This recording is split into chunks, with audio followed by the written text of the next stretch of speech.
Ertugrul series میں جو force آپ دیکھ رہے ہیں جس کا لباس سفید اور اس پر سرخ کراس ہے، ان کو ٹیمپلرز کہتے ہیں یا نائٹس ٹیمپلرز۔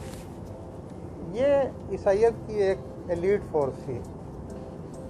مسجد اقصیٰ، یروشلم وغیرہ حضرت عمر فاروق کے دور میں فتح ہوئے اور اس کے بعد سے مسلمانوں کی حکومت رہی یہاں پر، لیکن پورے یورپ میں یہ اضطراب تھا کہ یہ وہ مقدس مقامات ہیں جہاں پہ حضرت عیسیٰ علیہ السلام کی پیدائش ہوئی اور انہوں نے اپنی زندگی گزاری، اس لیے یہاں پر جو مقدس مقامات ہیں وہ ہمارے لیے نہایت اہم ہیں۔ ان کا مسلمانوں کے زیر تسلط ہونا ہمارے لیے بڑی ذلت کی بات ہے، اس لیے صلیبی جنگیں ہوئی اور سن 1099 میں عیسائی اس علاقے کو لینے میں کامیاب ہوئے۔ اس کے بعد سن 1119 میں پوپ نے یہ ایلیٹ فورس بنائی، ٹیمپلرز۔ نائٹس ٹیمپلرز وہی فوج ہے جو ارطغرل میں آپ دیکھ رہے ہیں کہ سفید لباس اور سرخ کراس۔ ان کو جو یہ لباس دیا گیا اس میں سفید رنگ پاکیزگی کا نشان اور سرخ رنگ جان دینے کا نشان تھا۔ ان کے کچھ خاص رولز تھے۔ ٹیمپلرز کو جنگ کا ایک رول یہ دیا گیا تھا کہ جب تک ان کا جھنڈا نہیں گر جاتا کوئی بھی ٹیمپلر میدان جنگ نہیں چھوڑ سکتا۔ اس چیز کا انہیں جنگ میں بہت فائدہ ہوتا تھا کیونکہ اس دور کی جنگ دو بدو ہوتی تھی اور بہت تیز رفتار جنگ ہوتی تھی۔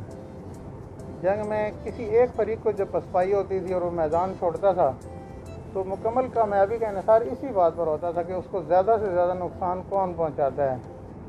تو ٹیمپلرز کیونکہ اپنے اس رول کی وجہ سے اپنا جھنڈا گرنے تک میدان نہیں چھوڑتے تھے، اس لیے یہ دوسرے فریق کو زیادہ سے زیادہ نقصان پہنچانے کی پوزیشن میں ہوتے تھے۔ ٹیمپلرز نے ایک کام یہ شروع کیا کہ جو بھی یورپین سفر کرتے وہ اپنی قیمتی چیزیں، پیسے، زیورات، سونا وغیرہ ان کے پاس رکھوا دیتے اور یہ ان کو ایک لیٹر آف کریڈٹ دے دیتے تھے جو کہ ان کے کسی بھی ملک میں ہیڈ کوارٹر سے یا یروشلم میں ان کے دفاتر سے کیش ہو سکتا تھا۔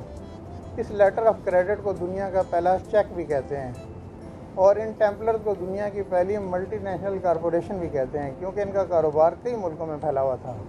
ان کے پاس جو بڑی بڑی جاگیریں تھیں اس پر انہوں نے انگور کی کاشت کی اور بریوریز بنائیں جس میں قیمتی شرابیں بنتی تھیں۔ اس کے علاوہ یروشلم کے علاقے میں جو قیمتی نوادرات انہیں ملے تھے وہ یہ لا کر یورپ میں مختلف چرچز کو اور امیر لوگوں کو بیچتے تھے۔ یہ چیزیں بیش بہا قیمت کی حامل تھیں۔ اس سے ٹیمپلرز کے پاس بے پناہ اور بہت زیادہ دولت جمع ہو گئی۔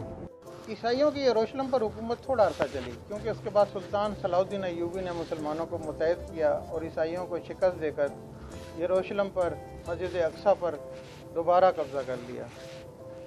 اس کے بعد عیسائیت اور مسلمانوں کی جنگیں چلتی رہیں اور درمیان میں کچھ عرصے کے لیے دوبارہ بھی عیسائیوں کو یروشلم پر قبضہ ملا، لیکن وہ ٹیمپلر کی مدد کے بغیر ملا، اس لیے ان کا اثر و رسوخ پہلے سے کم ہو گیا۔ اور اس کے ہی کچھ عرصے بعد ترکوں نے عیسائیوں کو شکست دے کر یروشلم، مسجد اقصیٰ اور اس کا پورا علاقہ دوبارہ حاصل کر لیا۔ اب ٹیمپلرز کے لیے یروشلم باقی نہیں تھا۔ یروشلم تو نہ رہا لیکن ٹیمپلرز کا رول تبدیل ہو گیا اور باقی یورپ میں ہی ان کی فورسز قائم رہیں، ان کا کاروبار، ان کی جائیدادیں، وہ تمام سلسلہ بھی چلتا رہا۔ ٹیمپلرز کا وجود تقریباً 200 سالوں تک رہا۔ فلپ کی یعنی فرانس کی انگلینڈ کے ساتھ جنگ 100 سال سے بھی زیادہ جاری رہی۔ اس جنگ میں ظاہر ہے کہ بے پناہ اخراجات ہوئے تھے، تو فلپ نے پورے فرانس میں چرچ پر 50% ٹیکس بھی لگا دیا اور اس کے بعد اس نے ان ٹیمپلرز سے بھی کہا کہ ان کے پاس جو بے پناہ خزانے، نوادرات اور جائیداد ہیں ان سے فرانس کی حکومت کو فنڈز دیں۔ ٹیمپلرز کو پوپ کی سرپرستی حاصل تھی، لیکن ان ٹیمپلرز اور ان کے سربراہ کے بارے میں کچھ ایسی خطرناک چیزیں سامنے آئیں کہ فلپ نے ایک دن تمام ٹیمپلرز کو فرانس میں بلایا اور ان کو گرفتار کر کے جیل میں ڈال دیا۔ ان پر الزامات کیا تھے؟ وہ الزامات نہایت خوفناک تھے۔ ان کو جو بھی عزت، اثر و رسوخ، مال، جائیداد اور مرتبہ حاصل تھا وہ عیسائی مذہب کی خدمت کی وجہ سے حاصل تھا۔ لیکن جو باتیں سامنے آئیں اور تاریخ میں درج ہیں وہ یہ ہیں کہ یہ جب اپنی فورس میں کسی کو شامل کرتے تھے تو اس وقت کچھ عجیب و غریب اقدامات اس کو کرنے کو کہتے تھے۔ مثلاً اس کو اندر لے جاتے تھے اور اس کو کہتے تھے کہ تم اعلان کرو جی عیسائیت کو چھوڑ دو، کہہ دو میں نے عیسائیت کو چھوڑ دی، آج سے میں عیسائی نہیں ہوں۔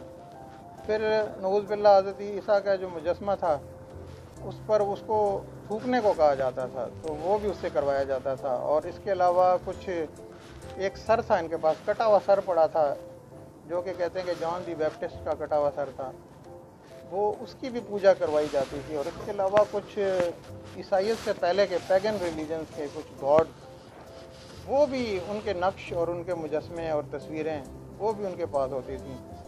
تو اس شخص کو ادھر بھی لے جایا جاتا تھا کہ تم یہاں آ کر اعلان کرو کہ یہ میرے خدا ہیں، یعنی۔ اور اس کے بعد کچھ اور بھی ایسی اخلاقی لحاظ سے بھی کچھ غلط چیزیں اس کو کرنے کو کہا جاتا تھا۔ تو یہ چیزیں جب سامنے آئیں تو پھر لوگ حیران پریشان رہ گئے۔ پوپ نے ٹیمپلرز کے سربراہ اور اس کے سرکردہ لوگوں سے کہا کہ وہ اگر اپنے گناہوں کا اعتراف کر لیں اور تفصیل سے اقرار کر لیں تو میں ان سے آپ کو بری ذمہ قرار دے سکتا ہوں، یہ میرے اختیار میں ہے، اور میں آپ کو یعنی گناہوں کی بھی معافی اور سزاؤں سے بھی آپ کو بری کروا دوں گا۔ ان تمام لوگوں نے اپنے جرائم مان لیے۔ پوپ نے ایک لیٹر نکال کر ان کو گناہوں سے پاک اور بری ذمہ قرار دے دیا۔ لیکن کچھ ہی عرصے بعد ٹیمپلر کے سربراہ اور سرکردہ لوگ اس بات سے مقرر گئے اور انہوں نے کہا کہ یہ اقرار جو کچھ بھی ہم نے کیے تھے یہ غلط ہے، یہ ہم پر ٹارچر کر کے لیے گئے تھے۔ تو اس لیے فلپ نے کہا کہ اب پوپ نے جو آرڈر کیا ہے ان کو بری کرنے کا اور گناہوں سے پاک کرنے کا وہ اب کوئی اہمیت نہیں رکھتا، کیونکہ یہ لوگ تو اب اپنے اقرار سے ہی منکر ہو گئے ہیں، تو اس لیے وہ فیصلہ بھی ختم ہو گیا ہے۔ ٹیمپلرز کے سربراہ کو فلپ کی طرف سے سزائے موت دی گئی اور اس فورس کو مکمل طور پر ختم کر دیا گیا۔ اس طرح 200 سالوں میں یہ فورس اپنے انجام کو